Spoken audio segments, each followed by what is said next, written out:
नमस्कार बंधु माने आपण माने ये जो प्लांट देखुचंती यहाकू थालकुड़ी पत्र बोली आमे कहि थाउ। यहाकू अनेक गुड़ी जगार आम समस्ते ब्राह्मी बोली कहि थाउ, जहाकू गुटकुला मध्य कहा जाए। किंतु बंधु माने ब्राह्मीर एक स्वतंत्र गछ अछि, किंतु यहाकू मंडुकपर्णी कहा जाए, जहाकू अनेक गुड़ी जगार आमे ब्राह्मी बोली मध्य कहि थाउ। यार बोटानिकल नेम सेंटेला अजाइटिका, जहाकू गुटकुला मध्य कहा जाए थाए। तेबे आज आसंतु ये भिडियो आम जानिबा यार कार्य कौन। बंधु माने पिलादिने आपण माने सभी यही थालकुड़ी पत्र बा थालकुणी पत्र को स्मरण शक्ति वृद्धि पाई व्यवहार करिथांती।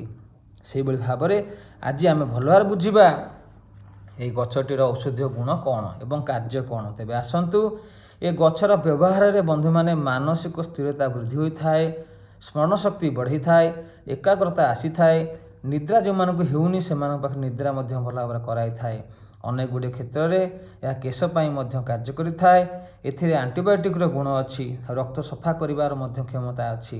यह मानसिक स्थिरता बढ़िया सहित अनेक गुड़ी क्षेत्र में चर्म रोग पाई बेस फलप्रद होता है। किंतु यार व्यवहार आम मैंने सभी बहुत पूर्वर मानसिक स्थिरता बढ़िया पाई, बुद्धि बढ़िया पाई व्यवहार करिथाउ। बंधु माने ए गछटी को गुटकुला कहा जाए बा मंडुकपर्णी कहा जाए। आम या थालकुणी पत्र बा थालकुड़ी पत्र कहि थाउ।